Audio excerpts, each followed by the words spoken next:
for Carl Kolchak's third adventure. Well, third adventure in the TV series. So let's see, there's two, that's three. Fifth adventure. He takes on UFOs, which, of course, is a big part of paranormal mythology, if you will, or lore, or is it a bit? Yeah.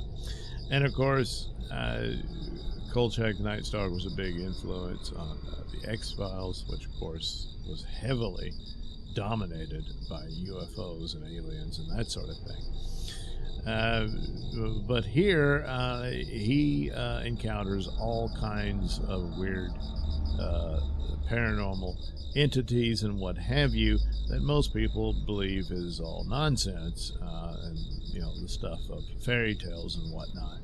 And but of course the nature of the show is that no, it's all real. It's just all very well hidden and everything. So instead of he's still breaking the original template, which they kept going to.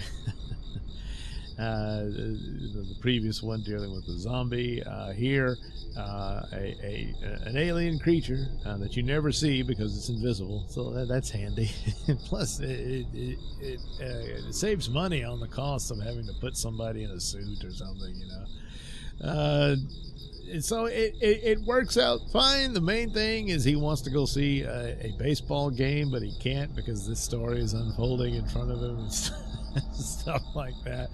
And once again, even though the police witness the miraculous abilities of whatever this is, they still just want to tamp it all down, shut up. Plus, also, government conspiracies and stuff like that does play a role. They briefly show up, you barely see them, but those elements are there, and of course you can see that all throughout X-Files, of course, and you see a lot of those guys in there. But such was the nature here of what takes place, and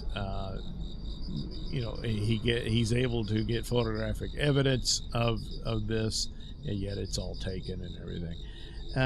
Handled in a comical manner here and there as he's dealing with this woman who was hiding in the bathroom because she didn't want to suffer his wrath. Stuff like that, but nevertheless, it plays out. I guess not completely abandoning the templates, because this alien eats people by sucking the marrow out of their bones. Little more deep than a vampire, but nevertheless, basically is attacking technological things, elements it needs. Parts of transistors, what have you, lead, a whole collection is able to take it and apparently make it teleport or what have you. It just vanishes in front of their Kolchak and the police's eyes, stuff like that.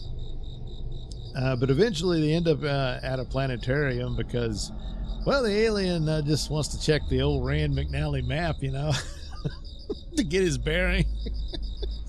And the basics of what it is, his spaceship had a flat tire. He had to break down. It's overheating, so he needed to go shop around for some stuff.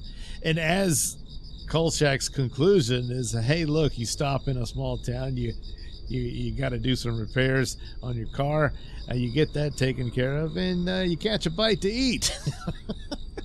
And that's essentially what happens here, and of course he accidentally finds a means by which to defend himself against the alien. Otherwise he would have gotten his marrow sucked out too and would have been a corpse on the ground.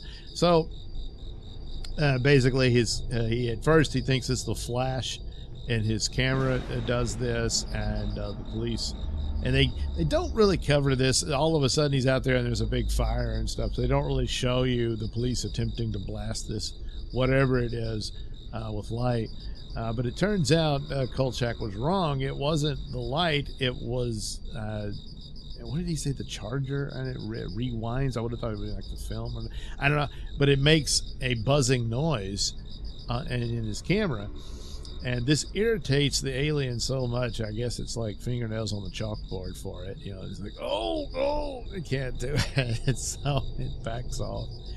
And so it, just by dumb luck, saves Kolchak's life. You do see the flying saucer. It's not much.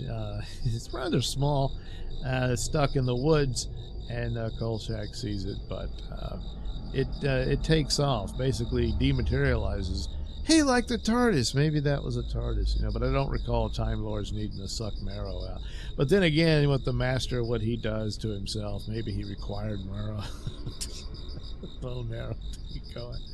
But anyway, it rather simple and basic, but of course, the strong elements of the show is its style and charm that it delivers, and was another fun episode, tackling UFOs in a horrific manner with the people who died at the hands of this invisible monster, but also you know, humor and elements there that pace the story, and it was pretty good, and was able to deliver the narrative, you know, on the cheap. Probably the most expensive scene is where it blows a wall out for them, stealing all that lead.